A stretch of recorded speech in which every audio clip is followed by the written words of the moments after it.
los oídos, que no somos ya capaces de tender mano al vecino. Mi sangre se me hace dura, en mis venas un martillo, no deja pasar el aire, se me espesa en el camino. Sociedad, que andas dormida, sal ya, suelta un suspiro, revélate ante el Dios, ese que cuida el destino, que también lo cuida y tanto, que al mundo él ha dormido. A ese Dios, ese no es mi amigo. Guerras, hambre, ladrones, desahucios, suicidios.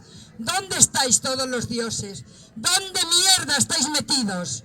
Yo solo creo en el hombre que aunque a veces se equivoca, espero que un pronto día el alma se le desboque como a un animal bravío. Y ese día los colmillos tan finos, tan afilados, morderán las injusticias que irán sangrando suspiros.